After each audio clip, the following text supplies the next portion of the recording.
함께 보실 하나님 말씀은 누가복음 10장입니다. 누가복음 10장 30절에서 37절까지 말씀을 보겠습니다.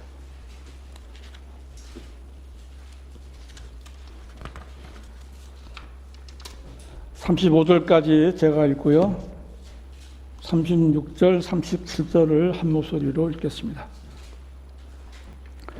예수께서 대답하여 말씀하시기를, 어떤 사람이 예루살렘에서 여리코로 내려가다가 강도들을 만났는데 그들이 그의 옷을 벗기고 상처를 입히고 반쯤 죽은 채로 버려두고 갔느니라.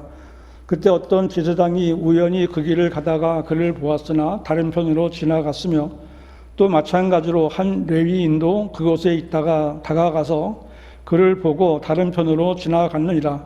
그러나 여행하던 어떤 사마리아인이 그에게 와서 그를 보고 가엾게 여겨 그가 그 사람에게 가서 기름과 포도주를 부어 상처를 싸매주고 자기 짐승에 태워 여관으로 데려가서 그를 돌보아 주었느니라.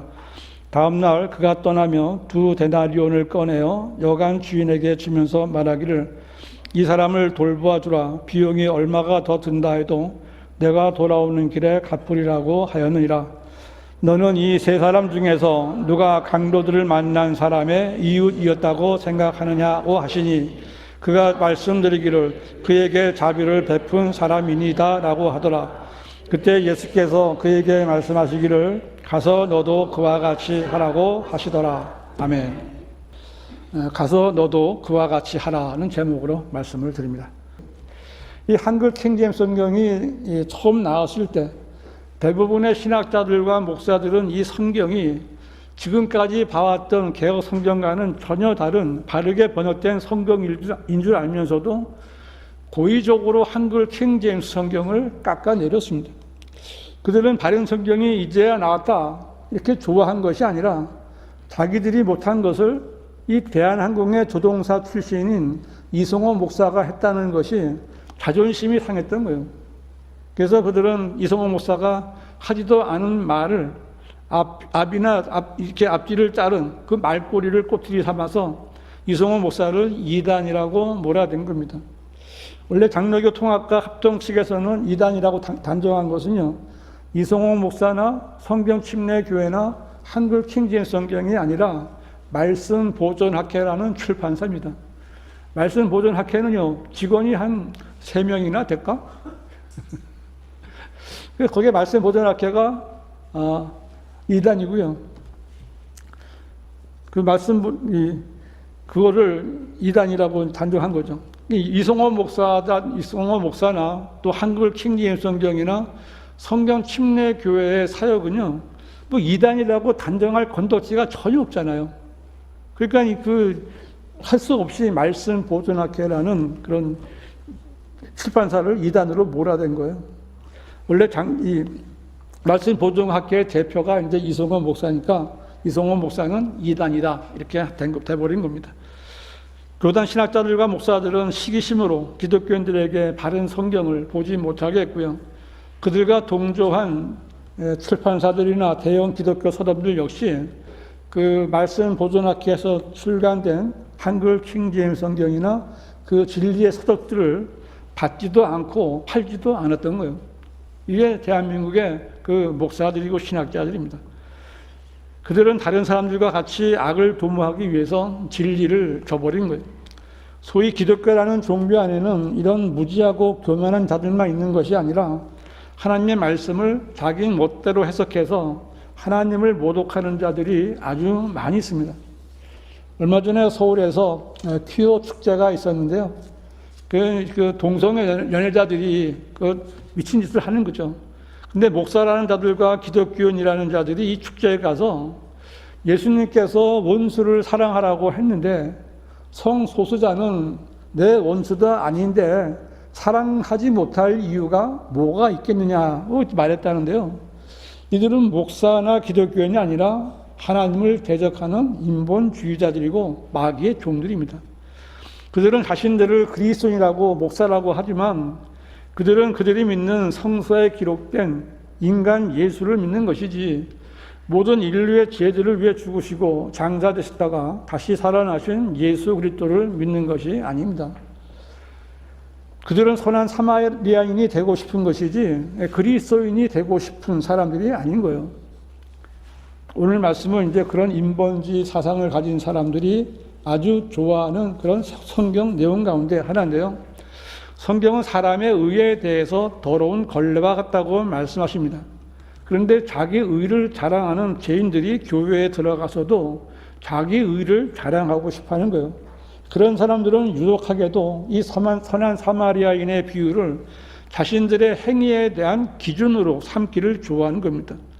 그것이 성경에 기록되어 있기 때문인데 그들은 성경이라는 책을 자신들의 행위를 정당화하기 위해서 이용하는 겁니다.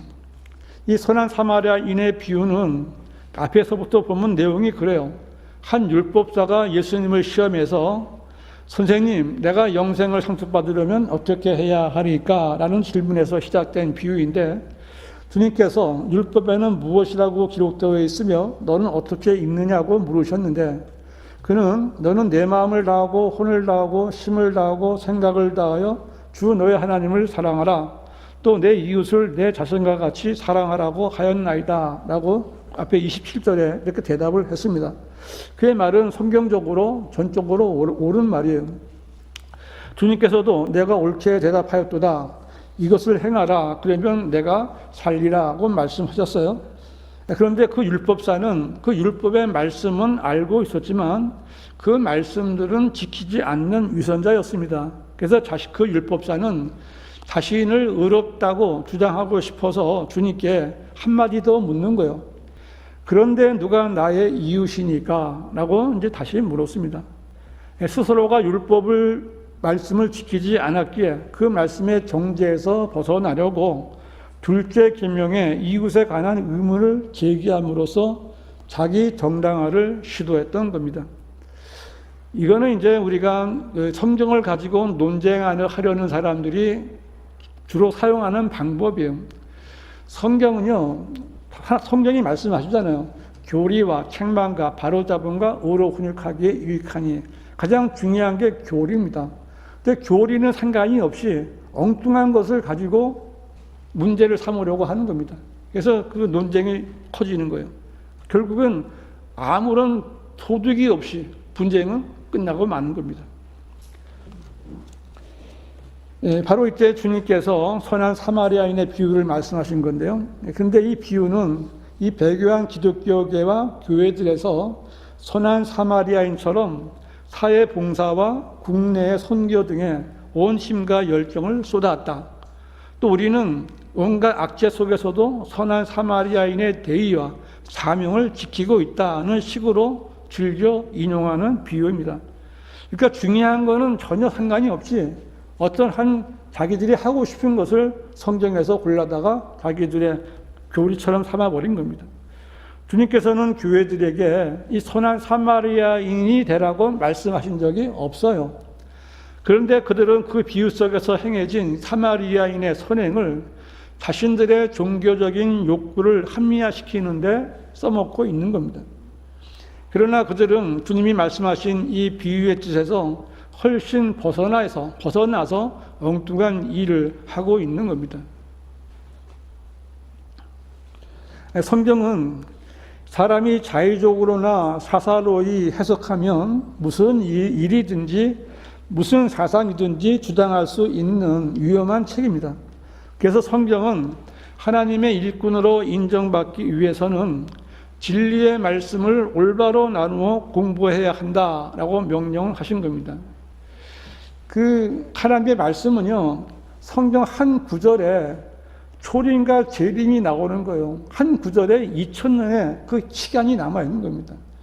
하나님께서 이제 그 성경을 쓰시면서 초림과 재림을 앞에는 초림만 써놓고 뒤에는 재림만 써놓고 이거를 일률적으로 쫙 해놨으면은 성경이 어렵지 않은 책이 될지도 몰라요. 근데 성경은 한 구절인데 앞에는 재림을 써놓고 그 뒤에는 초림을 써놨습니다. 그러면 성경을 나누지 못하면 이건 알 수가 없는 말이에요. 그런 말에서 우리는 올바로 나누어 공부하라는 그런 말씀이 항상 먼저 돼야 되는 겁니다. 그래서 그렇게 하지 않으면 하나님 말씀을 알 수가 없는 겁니다. 성경은 하나님의 일꾼으로 인정받기 위해서는 진리의 말씀을 올바로 나누어 공부해야 한다라고 명령하십니다. 오늘 우리는 이 선한 사마리아인의 비유에 제시된 사람들의 그 상태와 행위를 보게 되는데, 이 시대에 우리가 어떤 그리스도인이 되어야 하는가를 다시 한번 생각하고 또 배우는 시간이 되시기를 바랍니다. 나는 어떤 사람인가? 첫 번째, 강도들을 만나서 죽어가는 사람이 있습니다. 30절 말씀해 보시면요, 예수께서 대답하여 말씀하시기를 어떤 사람이 예루살렘에서 여리고로 내려가다가 강도들을 만났는데 그들이 그의 옷을 벗기고 상처를 입히고 반쯤 죽은 채로 버려두고 갔느니라 하셨어요. 예수님께서 말씀하신 이 예루살렘에서 여리고로 가는 길은 내리막 경사길로 약 10km 정도의 거리고요, 길이 다소 가파르고 굽어 있다고 합니다. 그 길에서 어떤 사람이 강도들을 만났고요, 그들이 그의 옷을 벗기고 상처를 입히고 반쯤 죽은 채로 버려두고 갔다는 거예요. 이 말씀은 비유이므로 예수님께서 말씀하신 이 예루살렘에서 여리고로 내려간 어떤 사람은 유대인이고요, 그를 도와준 사람은 같은 유대인이 아니라 사마리아인입니다. 이것은 예수님께서 스스로 하나님의 백성이라고 자랑하는 유대인들과 그 유대인들이 동족으로 여기기는커녕 그 사람 취급도 하지 않는 사마리아인을 비교해서 무언가를 이제 말씀하시려는 겁니다. 또한 예수님께서 예루살렘과 여리고를 예로 말씀하신 것은 두 성읍의 차이점을 설명하시려는 것으로 볼 수 있는데, 이 성경에서 예루살렘은 하나님의 성전이 세워진 거룩한 성읍이고요, 유대인 남자들은 1년에 3번씩 올라와서 하나님께 제물을 드리던 곳이었지만 그 여리고는 저주받은 성읍입니다. 이 유대인은 거룩한 곳을 떠나서 저주받은 곳으로 내려가다가 강도들을 만난 거예요. 이 비유는 거룩함에서 저주의 상태로 떨어진 타락한 인간을 나타내는데, 그가 예루살렘에서 여리고로 내려간 것은 인간이 죄와 멸망으로 내려간 것, 즉 타락한 상태를 의미하고 있습니다. 모든 인간들은 죄인이에요. 그래서 성경에는 모든 인간들에 대해서 긍정적으로 평가하는 말씀이 없습니다. 성경은 인간에 대해서 언제나 부정적이고요, 그것도 아주 철저하게 부정적입니다. 아담이 범죄하여 죄를 짓고 세상에 들어온 이후로 사망이 들어왔다고 말씀하신 대로 모든 사람들은 죄인으로 태어나는 것이고요, 죄를 짓다가 죽는 거예요. 다른 길이 없습니다. 로마서 3장 10절에 여러분 우리 잘 알고 있는 구절인데요, 기록된 바와 같으니 의인은 없나니 없도다, 한 사람도 없도다. 깨닫는 자도 없고 하나님을 찾는 자도 없도다. 모두가 탈선하여 함께 무익하게 되었으며 선을 행하는 자가 없으니 없도다, 한 사람도 없도다. 이 말씀은요, 이 말씀은 지구상의 인류 전체를 고발하는 기소장이에요. 이 말씀에 의하면 모든 사람이 죄인이요, 모든 사람이 유죄이되 단 한 사람도 예외가 없다는 겁니다. 성경은 이처럼 더럽고 악하고 무가치한 인간의 상태에 대해서 가장 좋은 상태에 있는 모든 사람도 다 헛될 뿐이다 라고 서술하고 있고요, 또 인간이 제 아무리 의롭다 해도 사람의 모든 의는 더러운 걸레와 같다고 그렇게 규정을 해버렸어요. 사람의 의는 더러운 걸레입니다. 하나님께서 말씀하신 곳에서 벗어날 수 있는 사람은 한 사람도 없어요. 이것이 이제 아담부터 시작된 인간의 상태입니다. 아담보다 더 좋은 상태에 있었던 사람도 없었지만 그는 죄를 지은 거예요.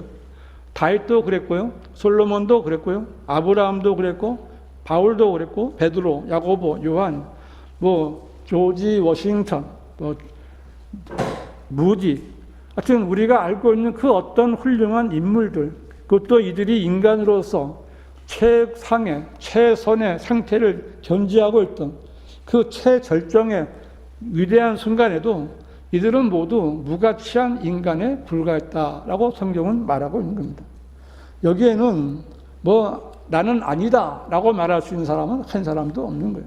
이것이 바로 모든 인간들을 보는 성경의 시각입니다. 한마디로 어느 시대에 그 어떤 삶을 살았더라도 인간은 누구를 막론하고 결국은 다 쓰레기와 같다는 겁니다. 쓰레기예요. 살다가 죽으면 그냥 땅에 파묻어 버리든지 쓰레기 파묻듯이 아니면 쓰레기 태우듯이 불에 태워버리는 거예요. 예루살렘에서 여리코로 내려가다가 강도들을 만난 유대인은 죽음을 기다리는 인류를 대표하는 거 있어요. 그가 내려가다가 만난 강도들은 마귀와 싹군 목자들이고요. 하나님의 성전을 강도들의 소굴로 만든 자들입니다. 인류의 시작부터 이 강교한 마귀는 순진한 이브를 통해서 아담을 죄짓게 했고요. 지금도 마귀가 사람들을 속이는 것은 똑같습니다. 다 마귀는 사람을 속이는 거예요. 예수님께서도 말씀하셨어요. 도둑은 오직 도둑질하고 죽이며 멸망시키려고 온다. 이렇게 말씀하신 대로 도둑이나 강도가 오는 목적은 빼앗고 갈취하고 도둑질하고 멸망시키고 반쯤 죽은 상태로 버려두려고 오는 겁니다. 마귀는 사람들을 지옥으로 끌고 가려고 사람들의 마음에서 하나님의 말씀을 빼앗아 갔고요. 사람들에게는 오직 그 어떤 선함도 남아있지 않게 된 겁니다. 오직 아담의 본성에서 나온 자기 의라는 그 더러운 누더기만 남아있을 뿐이에요. 예수님의 비유에서 강도들을 만나서 옷을 벗기고 상처를 입고 반쯤 죽은 채로 버려진 이 사람은 영이 죽고 혼이 살아있는 죄인, 즉 문자 그대로 반쯤 죽은 그런 죄인의 상태를 보여주고 있는 겁니다. 영이 죽어있는 죄인은 하나님을 알 수 없기에 자신의 구원을 위해서 아무것도 할 수가 없어요. 반쯤 죽은 채로 길바닥에 버려진 이 사람은 스스로를 구원할 수 없는 잃어버린 죄인의 상태를 보여주고 있습니다. 죄인은 스스로 구원의 길을 찾을 수 없어요. 누군가가 구원해 주어야 하는 겁니다. 어디서 누구를 만나야 구원받는지도 모르고 막연히 기다리고 있을 수밖에 없는 거예요. 이 성경대로 믿는 그리스도인은 예수님께서 말씀하신 이러한 죄인들의 상태를 볼 수 있어야 돼요. 반쯤 죽어가는, 그리고 죽으면 지옥에 갈 수밖에 없는 사람을 바르게 볼 수 있어야 하는 겁니다. 상대가 어떤 지위에 있든지 지위 고하를 막론하고 얼마나 잘 사는지 빈부귀천을 막론하고 나이가 몇 살인지 남녀노소를 막론하고 구원받지 못했다면 그 사람은 강도를 만난 이 사람처럼 모든 것을 빼앗기고 반쯤 죽은 상태로 버려져 있다는 것을 알아야 돼요. 그런 사람에게 구원의 복음을 전할 수 있는 사람은 많지 않습니다. 아니 거의 없어요. 내 경우만 봐도요, 교회 다닌 지 20년이 넘도록 바른 복음을 한 번쯤 성경을 펴서 한 번만 들어보자 이렇게 한 사람이 한 사람도 없었습니다. 그냥 스쳐 지나가는 거예요. 스쳐 지나가는 거예요. 내가 만났던 그 목사들, 전도사들, 장로들, 권사들, 그 교인들은 제가 볼 때는 전부 강도 만난 사람들이에요. 반쯤 죽어 있는 사람들이에요. 모든 사람이 죄인이라는 이 하나님의 말씀을 기억하고 그렇게 반쯤 죽어 있는 상태로 버려진 자들에게 관심을 가질 수 있는 성도들이 되시기를 바랍니다. 나는 어떤 사람인가? 두 번째, 죄인들의 구원에 관심이 없는 사람들입니다. 사람들이 있어요. 누가복음 10장 31절 보시면요. 그때 어떤 제사장이 우연히 그 길을 가다가 그를 보았으나 다른 편으로 지나갔으며 또 마찬가지로 한 레위인도 그곳에 있다가 다가가서 그를 보고 다른 편으로 지나갔느니라. 이 강도를 만나서 상처를 입고 이렇게 반쯤 죽은 상태로 버려진 이 사람은 어쩌면 나가 죽을지도 모른다는 두려움에 빠져서 자기가 믿는 하나님께 간절히 기도했을지 몰라요. 그리고 그 기도는 응답된 것처럼 그 사람을 처음 본 사람은 유대인 제사장이었습니다. 제사장은 율법에 따라서 율법을 집행하는 사람이잖아요. 그렇지만 율법은요, 죄를 지적하는 것이지 죄에 빠진 죄인을 구원할 능력은 없습니다. 로마서 3장 20절은 분명히 율법의 행위로는 그분 앞에서 의롭게 될 육체가 없나니 라고 말씀했는데요. 또한 율법은 모두 지키다가 하나만 범해도 전체를 범한 것과 같습니다. 그러면 율법으로 누가 감히 구원을 받을 수가 있겠습니까? 물론 율법에도 용서가 있어요. 그것은 율법으로 정해진 희생제물입니다. 그러나 율법을 어긴 죄인이 율법에 따라서 희생제물을 드린다 할지라도 그 죄는 완전히 없어지지 않고 희생 제물의 피 아래 이렇게 덮여 있는 것뿐이에요. 그래서 율법은 죄가 무엇인지를 알게 해주는 것을 하는 거예요. 그래서 율법을 다루는 제사장이 보기에 이 강도 만난 사람은 죄인일 뿐이에요. 그래서 제사장에게는 그 죄인의 구원에 대해서 관심이 없습니다. 책임이 없어요. 그는 멀리서 강도 만난 유대인을 보고 다른 편으로 이렇게 피해서 지나갔습니다. 이 강도 만난 유대인은 반쯤 죽은 상태에 있었지만 하나님께 기도하면서 구원의 손길을 기다리고 있었을 텐데, 그때 그는 한 사람이 걸어오는 것을 봤는데 그 사람은 가죽 성감을 크게 지니고 있었고 긴 옷을 입었는데 그 옷은 옷단을 넓혀 입은 그런 옷이었습니다. 강도 만난 유대인은요, 세상의 사람을 만난 거예요. 그리고 그의 구원을 기대했습니다. 그런데 이 제사장은요, 앞에서 말한 대로 구원에 대한 책임이 없습니다. 그래서 그를 보고도 못 본 척하면서 지나가 버린 거예요. 제사장들은 죄인들의 구원에 관심이 없어요. 그냥 자기 몸만 깨끗하게 했다가 어떤 죄인이 재물을 가져와서 죄를 구하면 그 재물을 바쳐주고 그걸 이제 논아 먹든지 불에 태우든지 그렇게 하는 겁니다. 자기들의 지위와 자기들의 입만 중요한 사람들이에요. 그 유대인들이 이제 제사장들이 이제 예수님을 빌라도에게 끌고 갔는데 예수님만 들여보내고 자기들은 그 빌라도의 간정에 안 들어가요. 왜냐하면 거기 들어가면 이방의 지역이라 부정 타는 거예요. 한마디로 말해서. 부정 타면 그때가 이제 6월절이거든요. 그러면 6월절 양을 먹어야 되는데 그 부정한 몸으로는 6월절 양을 먹을 수가 없잖아요. 그래서 자기들은 안 들어가고 예수님만 들여보낸 겁니다. 자기들은 전목절인데 그 관심이 없는 거예요.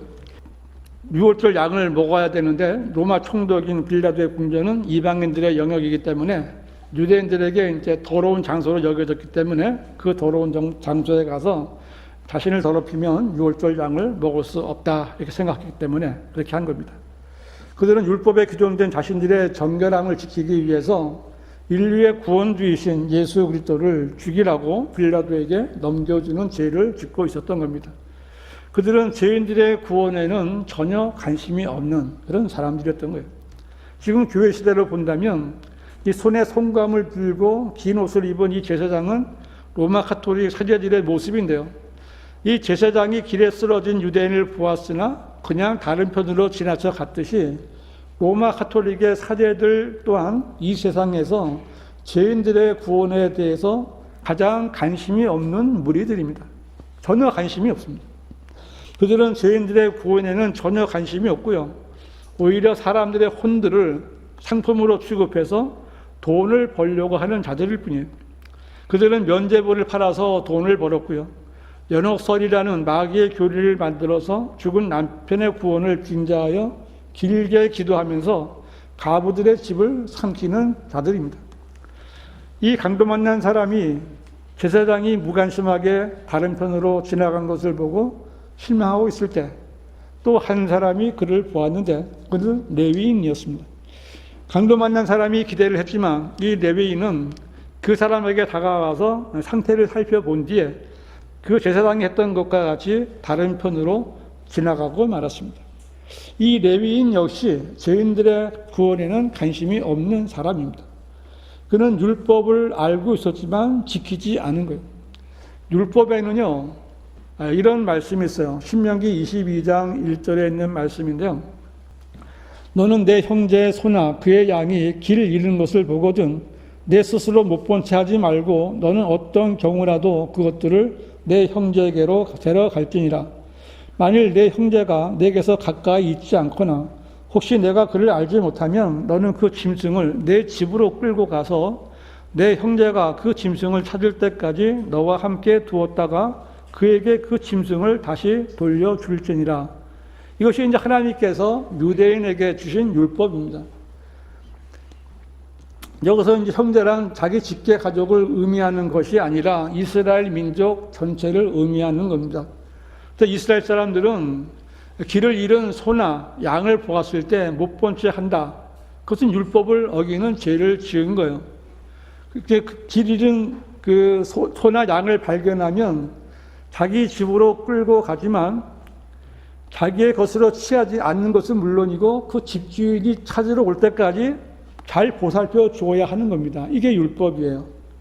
짐승도 그렇게 해 주어야 하는데 이 레위인은 그것을 알고는 있었지만 사람이 쓰러져 있는데도 다가와서 살았는지 죽었는지 확인도 하지 않고 다른 편으로 지나간 거예요. 강도를 만나 상처를 입고 반쯤 죽은 채로 버려진 사람을 보고 다른 편으로 지나간 레위인은 이 시대의 기독교 목사들을 대표합니다. 이 로마 가톨릭의 사제들보다는 조금은 더 구원에 관심이 있고요. 적극적으로 보이는 것 같기는 하지만 그들 역시 죄인들이 가까이 있음에도 불구하고 그 죄인들을 어떻게 구원으로 인도할 수 있는지를 모르면서 헛된 종교놀이만 하고 있는 종교 지도자들은요, 구원에 관심이 없는 사람들인 거예요. 아랫장에 갔다가 어떤 목사를 만났는데요, 젊은 사람이요. 혹시 내가 복음을 전할 수 있느냐라고 물었더니 자기도 전도를 한다고 그래요. 그래서 아이가 있느냐 했더니 있다고. 몇 살이에요? 그랬더니 10살하고 7살이래요.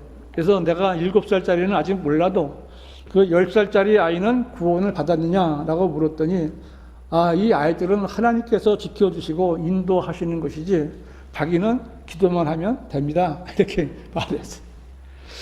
정말 답답해요. 잠깐 듣고 가세요. 그러다 그냥 가는 거예요. 조금 한심한 생각이 들어서 내가 왜 목사가 됐어요? 그랬더니 하나님께서 인도해 주셨습니다. 그래서 무슨 일이 있었어요? 그랬더니 사연이 좀 길어요. 그러면서 갔어요. 이 사람은 감리교 목사라고 했는데요. 내가 만난 어떤 장로교 목사는요, 내가 목사님 아들은 구원 받았느냐고 물었을 때 내 아들이 구원 받았으면 좋겠지만 그것을 내가 어떻게 아느냐고 이렇게 나한테 대놓고 반문하기까지 했습니다. 그 사람은 내가 어디서 목회하는지 알아요. 지금도 하고 있어요. 그 교회 사람들이 어떻게 구원받겠습니까? 그들은 목사지만 이 강도 만난 사람을 보고 다른 편으로 돌아간 그 레위인처럼 다른 사람들의 구원에는 전혀 관심이 없는 사람들입니다. 그들은 어떻게 하면 구원받을 수 있는지 성경 말씀도 알고 있을 것이고 자신도 그것을 믿고 있다고 말합니다. 그러나 그뿐이에요. 그들은 성경을 믿지 않는 자들이에요. 이들은 교회에서 찬송도 부르고 기도도 하고 말씀도 전할 겁니다. 교인들에게 전도하라고 외칠 겁니다. 교인들에게 아픈 사람이 있으면 찾아가서 눈물로 기도해 줄 수 있어요. 교인들이 죽으면 장례식장에 가서 그 검은 가운을 입고 뭐라고 무슨 말이든지 말씀을 전할 겁니다. 그러나 그 사람은 죽은 사람이 어디로 갔는지 모르는 거예요. 죽은 사람의 가족들도 모르는 겁니다. 그저 막연하게 남에게 나쁜 짓 안 하고 착하게 살았고 교회 잘 다녔으니까 좋은 곳, 천국에 갔을 것이다 여기는 것뿐이에요. 이것이 종교인들의 현실입니다. 만일 성경대로 믿는 그리스도인이 죽어가는 사람을 보고도 복음을 전하지 않는다면 그 사람은 강도를 만나 반쯤 죽은 상태로 버려진 사람을 두고 돌아가는 그 종교인으로 전락하는 겁니다. 그리스도인은요, 주변을 잘 살펴봐야 되는 겁니다. 구원받을 만한 사람을 만났을 때 자기가 받은 것을 전할 수 있어야 그리스도인이라고 할 수 있는 거예요. 죄인들을 못 본 채 하고 지나가면 안 돼요. 그래서 저는 이렇게 아파트 엘리베이터를 타면 제일 먼저 제가 인사를 합니다. 두 번째 인사하고 세 번째 만났을 때 일요일 날 교회 가니? 한번 물어봅니다. 교회 다니십니까? 물어봅니다. 그리고 교회 다닌다면 언제 한번 만납시다. 그리고 이제 또 만나면 이제 한번 잠깐 내려서 쫓아가서 내려가서 잠깐만 말해도 괜찮겠습니까? 한번 말을 붙여보는 거예요. 뭐 안 된다고 할 수 없잖아요. 그래도 뭐 한 번쯤 부딪혀 봐야죠. 그래서 몇 명 구원하는 겁니다. 죄인들을 못 본 채 하지 말고요. 정말 할 수 있는 대로 구원으로 인도하는 성도들이 되시기를 바랍니다.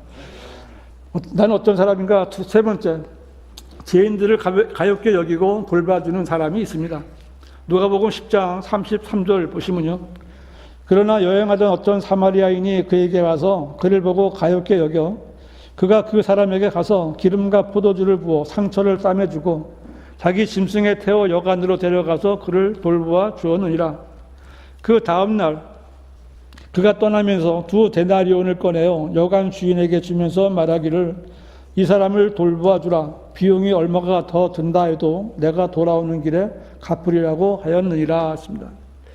강도 만난 사람이 피를 흘리면서 반쯤 죽은 상태로 버려진 것을 본 이 제사장들과 레위인은 다른 편으로 피해갔지만 여행하기 위해서 그 자리를 지나가던 어떤 사마리아인은 그 사람을 보고 가엾게 여겼습니다. 길게 말할 것 없이 이 사마리아인은 예수 그리스도이십니다. 예수님께서는 이 사마리아인이 한 행동들을 자세히 말씀하셨고 그 순서대로 기록하셔서 우리에게 보게 하신 건데요. 첫 번째로 이 사마리아인은 강도를 만나 상처를 입고 반쯤 죽은 채로 버려진 유대인을 보고 조금도 적대감을 보이지 않고 오히려 가엾게 여겼습니다. 예수님은요, 이 사람들을 가엾게 여기시는 분이에요. 그 마태복음 14장 14절에 있는 말씀인데요. 그 예수께서 나오셔서 큰 무리를 보시고 가엾게 여기시어 그들의 병든 자들을 고쳐주시니라는 말씀이 있는데요. 예수님께서는 자기 앞에 나오는 모든 무리들을 가엾게 여기셨어요. 그래서 예수님께서는 어떤 사람은 그 사람의 믿음을 보고 병을 고쳐주기도 하셨지만 어떤 사람에게는 단순히 가엾게 여기심으로써 그 사람의 병을 고쳐주시기도 하셨습니다. 예수님께서는 가엾게 여기셨다는 말이 복음서에 여러 번 나와 있는데요. 예수님께서 나인성에 가셨을 때 사람들이 죽은 자를 메고 나왔는데 그 죽은 사람은 한 가부의 외아들이었습니다. 그래서 예수님께서 그 울고 있는 여인을 보시고 가엾게 여기셔서 그 여인에게 이렇게 말씀하셔요. 울지 말라 이렇게 말씀하신 후에 젊은이를 살리셔서 그 어머니에게 돌려주셨습니다. 이렇게 사람들을 가엾게 여기시는 것이 예수님의 속성이에요. 예수님께서 무리를 가엾게 여기신 것은 목자 없는 양무리 같은 이스라엘의 그 반쯤 죽은 상태를 보셨기 때문에 그렇습니다. 주님께서는 선한 사마리아인처럼 죄인들을 가여하시고 그들에게 친히 찾아오신 구주이십니다. 예수님께서는 강도 만난 죄인을 가엾게 여기신 것이 첫 번째로 하신 일이고요. 두 번째로 이 사마리아인이 한 일은요, 응급조치로 그 사람에게 기름과 포도주를 붓고 상처를 싸매 준 겁니다. 사마리아인은 피를 흘리고 쓰러져 있는 사람을 보고는 조금도 망설이지 않고 기름을 붓고 상처를 싸맸습니다. 성경에서 기름을 붓는 것은 성령의 임하심과 어떤 임무를 부여하실 때 기름을 붓습니다. 그래서 사무엘상 16장 13절에는 사무엘이 기름불을 가지고 그의 형제들 가운데서 그에게 기름을 부으니 주의 영이 그날로부터 다윗에게 임하시더라.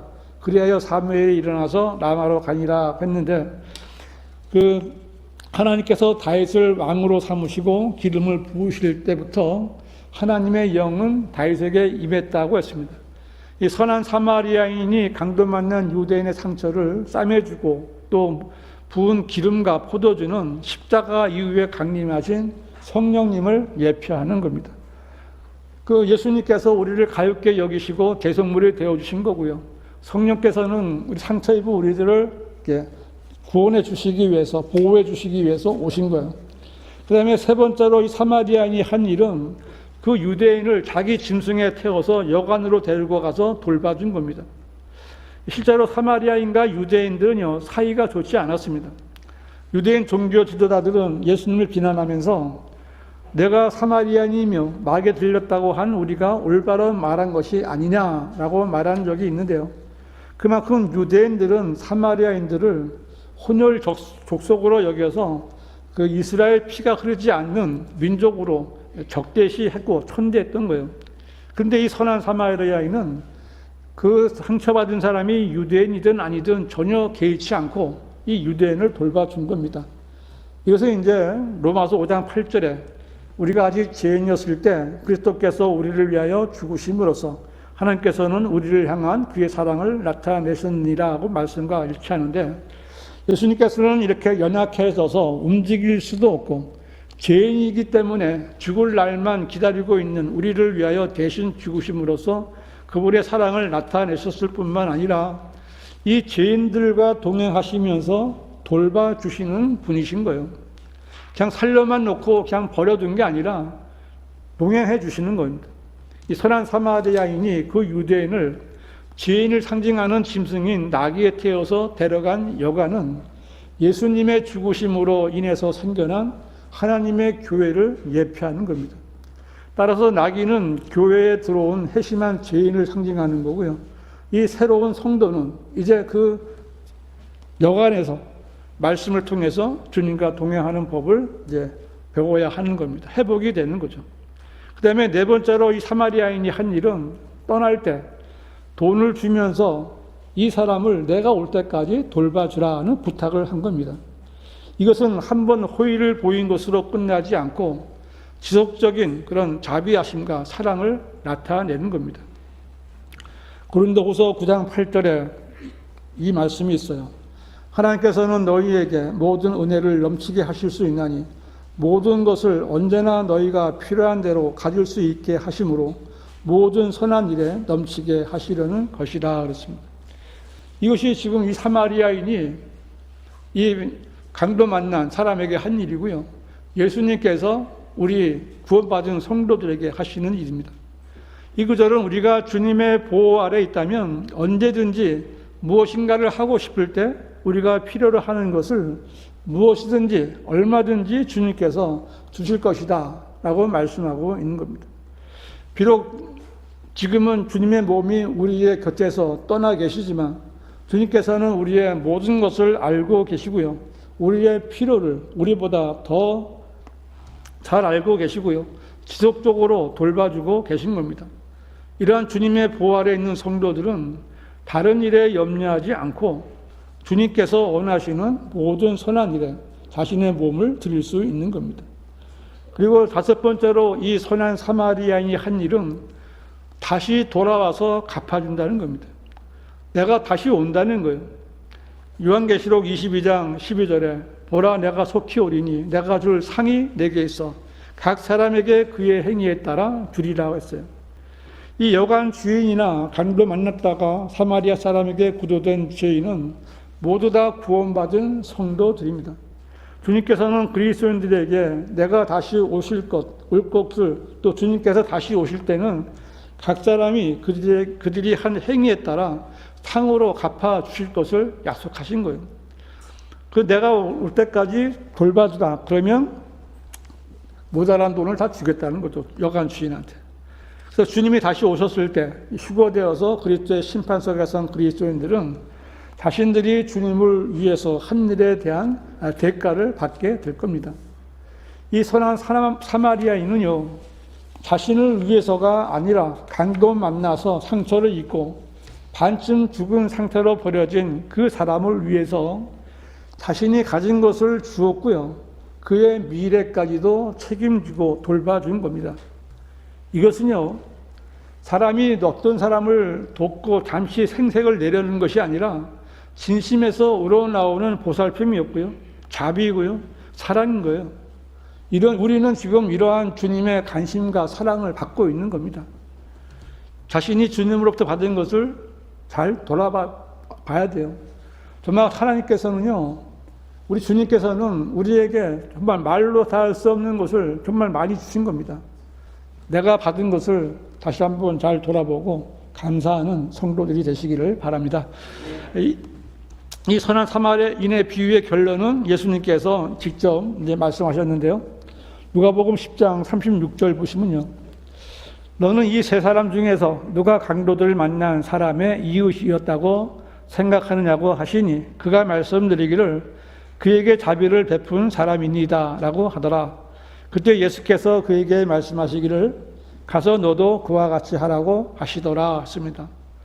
주님께서 이렇게 비유를 통해서 내리신 결론은 유대인들로부터 혼혈이라고 멸시받는 이 사마리아인도 원수 같은 유대인에게 자비를 보여 유대인의 이웃이 될 수 있다면 소위 율법을 알고 하나님의 백성이라고 자부하는 유대인들이 어떻게 행해야 하는가를 말씀하신 겁니다.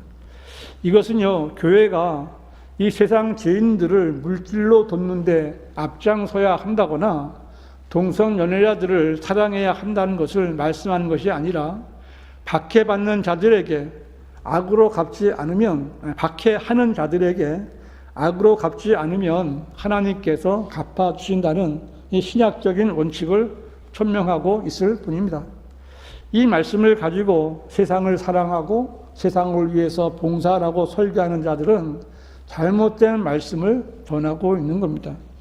이 선한 사마리아인의 비유는 초림 당시 율법하에 유대인 율법사에게 그가 어떻게 행하면 영생을 상속받을 수 있는가를 말씀하신 것이지만, 그 십자가 이후의 교회에게는 성령님의 조명을 통해 죄인을 구원하여 교회로 인도하는 예수 그리스도를 보여주는 겁니다. 이 일은 현재 그리스도인들에게 맡겨졌으므로 그리스도인의 최우선 목표는 잃어버린 혼들에게 그리스도의 복음을 전파하는 거예요. 복음을 전파하지 않으면 존재 가치가 없는 거예요. 복음이 없는 물질적인 도움으로 성경적인 선을 행했다 이렇게 생각하면 큰 오산인 겁니다. 주님께서 비유를 통해서 복음 전파의 필요성을 어떻게 역설했는가를 알아야 하는 겁니다. 주님께서는요, 국세를 낼 자에게 국세를 내라 그 말씀하셨어요. 그러면 정부가 그 세금을 받아서 돈 없는 사람들을 도와주는 것이 성경적이라는 거예요. 하나님을 미워하는 세상을 하나님께 바친 헌금으로 돕는 것은 비성경적인 것입니다. 그래서 성경은 그래서 교리서라고 하는 겁니다. 교리가 가장 중요한 거예요.